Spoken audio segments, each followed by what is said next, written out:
दोस्तों जैसे ही मैं इस ईयरफोन को अपने मोबाइल के साथ कनेक्ट करता हूं और कोई म्यूजिक सुनता हूं या कॉल अटेंड करता हूं तो आवाज कट कट कर आने लगता है। और उस दौरान अगर मैं इसके लीड वायर को टच करता हूं तो आवाज क्लियर आता है, और जैसे मैं इसके लीड को छोड़ता हूं तो आवाज फिर से कट कर आने लगता है। तो दोस्तों इसका प्रॉब्लम इसके लीड है वहां पर होता है। तो इस प्रॉब्लम को सॉल्व करने के लिए हमें इस लीड को काट कर वापस से इसका कनेक्शन करना पड़ता है। दोस्तों प्रॉब्लम यहीं पर आता है, क्योंकि दोस्तों कई लोगों को क्या होता है कि इस लीड वायर को काट तो लेते हैं मगर इसका कनेक्शन करने में उसे दिक्कत होता है। वह समझ नहीं पाता कि कौन सा वायर कहाँ पर जुड़ा हुआ रहता है। तो दोस्तों आपको इस वीडियो में पूरी जानकारी मिलेगा इसका कनेक्शन के बारे में। तो दोस्तों चलिए वीडियो को स्टार्ट करते हैं फटाक से। दोस्तों वैसे तो इसका प्रॉब्लम को मैं आपको बता दिया हूं, और वैसे दोस्तों इसमें मुख्यतः दो प्रॉब्लम आते हैं इस ईयरफोन में। पहला तो इसका जो लीड होता है यहाँ पर से खराब हो जाता है, जैसे कि इस ईयरफोन में प्रॉब्लम है। और दूसरा दोस्तों इसका स्पीकर खराब हो जाता है। तो इस प्रकार से इसमें मुख्यतः दो ही प्रॉब्लम आते हैं।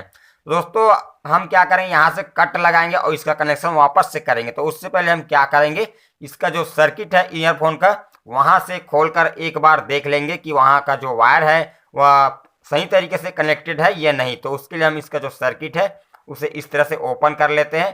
तो आप यहाँ पर देख सकते हैं इसमें जो चार अलग अलग कलर का जो तार लगा हुआ है वह प्रॉपर तरीके से इसमें लगा हुआ है। तो दोस्तों इसमें प्रॉब्लम यहाँ पर नहीं है, तो प्रॉब्लम तो यहीं पर है। तो हम क्या करेंगे, इसके ऊपर जो कवर है उसे इस तरह से निकाल लेते हैं और यहाँ से लगभग 1 इंच छोड़कर यहाँ से हम कट लगाएंगे। तो चलिए हम यहाँ पर से कट लगा देते हैं, और इसके बाद इस लीड के ऊपर जो प्लास्टिक लगा हुआ है उसे हम कटर की सहायता से निकालेंगे। तो इस तरह से हम छोटे छोटे टुकड़े करके इस प्लास्टिक को निकाल लेते हैं इस तरह से। तो इसके बाद हम इसका कनेक्शन करना आपको बताएंगे। उससे पहले दोस्तों आपको कुछ महत्वपूर्ण जानकारी जो जान लेना बहुत जरूरी है। तो दोस्तों आप देख सकते हैं इसमें 4 रिंग है। तो दोस्तों इस 4 रिंग में क्या क्या काम होता है, कौन सा रिंग का क्या काम होता है उसे आप समझ लीजिए। तो दोस्तों इसका जो पहला रिंग होता है वह लेफ्ट आइडियो का होता है, और जो दूसरा रिंग है दोस्तों वह राइट आइडियो का होता है, और जो तीसरे नंबर का जो रिंग है दोस्तों वह ग्राउंड होता है, और जो चौथे नंबर का रिंग होता है वह माइक होता है। तो दोस्तों किसी किसी लीड में क्या होता है, ग्राउंड ऊपर होता है और माइक यहाँ तीसरे नंबर पर होता है। तो दोस्तों इस प्रकार से आपको इसका जो जानकारी उसे याद रखना है। तो आपको इसका कनेक्शन करने में बहुत ही आसानी होगा। अगर आप जो मैं आपको बताया हूँ उसे आप जान लेंगे तो आपको कनेक्शन करने में बहुत ही आसानी होगा। तो दोस्तों अब इसी को हम इसका जो सर्किट है उसमें समझ लेते हैं।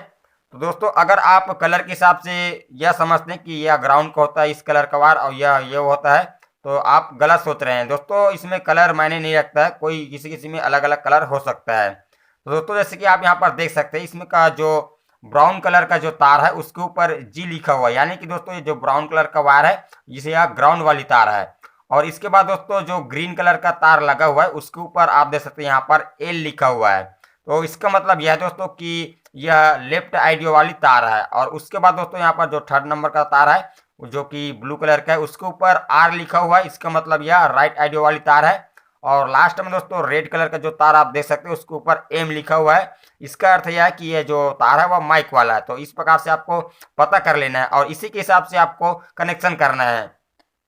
तो चलिए हम आपको इसका जो लीड है उसके साथ साथ समझा देते हैं। तो जैसे कि ये जो पहला रिंग होता है वह लेफ्ट आइडियो का होता है, उससे हम क्या करेंगे, जो कि लेफ्ट आइडियो जिसके ऊपर एल लिखा हो उसको जोड़ेंगे। और दूसरा नंबर का दोस्तों जो राइट आइडियो का होता है उसको हम राइट आइडियो वाली जो तार है उसमें जोड़ेंगे। और तीसरा नंबर का रिंग जो ग्राउंड का होता है उसे हम ग्राउंड वाली तार में लिखेंगे जिसके ऊपर जी लिखा हुआ है। और जो आखिरी नंबर का जो रिंग है दोस्तों जो माइक का, उसे हम जो रेड कलर का तार है जो कि माइक वाला वहां पर जोड़ेंगे। तो दोस्तों जैसे कि ये वाला रिंग होता है इसका कनेक्शन यहाँ पर होता है, और जो दूसरे नंबर का रिंग होता है उसका कनेक्शन इस का दूसरे में होता है, और जो तीसरे नंबर का होता है वह तीसरे नंबर के साथ होता है, और जो चौथे नंबर का है वह आखिरी वाला रिंग के साथ कनेक्टेड होता है। तो इस प्रकार से आपको इसका जानकारी याद रख लेना है। तो चलिए दोस्तों हम इसे छील लेते हैं। तो आप देख सकते यह तो चिंगम की तरह तन रहा है, तो कोई बात नहीं दोस्तों, हम इससे भी छील लेते हैं आसानी से। और उसके बाद हम क्या करेंगे, इस वायर को हम माचिस या लाइटर की मदद से इस प्रकार से हल्की सी जला देंगे ताकि इसका जो प्लास्टिक होता है वह जल जाए। और इसके बाद दोस्तों आपको कनेक्शन करने से पहले आपको इसके ऊपर रांगा लगा लेना है, यानी कि सोल्डिंग आयरन की मदद से यहाँ पर सोल्डिंग पहले से कर देना है। इस तरह से आप देख सकते हैं, इस तरह से आप अगर आप पहले से सोल्डिंग कर लेंगे तो इसका कनेक्शन करते समय आपको बहुत ही आसानी होगा। तो चलिए दोस्तों हम इसका कनेक्शन करते हैं इसके लीड के साथ, जैसे कि मैंने आपको बताया। तो दोस्तों पहले हम इसका माइक वाली तार का कनेक्शन करेंगे ऊपर में, उसके बाद ग्राउंड वाली तार का कनेक्शन करेंगे और उसके बाद राइट आईडियो का कनेक्शन कर देते हैं और उसके बाद लेफ्ट आईडियो का कनेक्शन कर देते हैं। तो इस प्रकार से हमने इसका कनेक्शन कर दिया, आप देख सकते हैं। अब इसके बाद हम क्या कर रहे हैं, इसको इस तरह से बनाएंगे कि देखने वाला जान नहीं पाएगा कि इसका रिपेयर हुआ है, इसका कनेक्शन फिर से किया गया है। हम इस तरह से इसका कनेक्शन करेंगे। दोस्तों आपको क्या करना होगा, इसको पैक करने के लिए आपको धागे लेने हैं और धागे की मदद से दोस्तों आपको क्या करना है, इसको इसके ऊपर धागे लपेटना है। तो देखिएगा आप किस तरह से मैं लपेट रहा हूँ।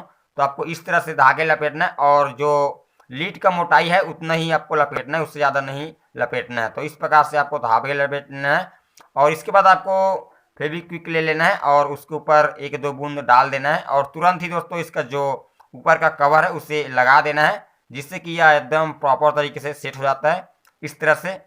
तो दोस्तों आप देख सकते हैं ये जो हमने यहाँ पर इसका कनेक्शन करने के बाद इसे पैक कर दिया है और इसमें देखने से पता नहीं चलता कि इसका रिपेयर हुआ है।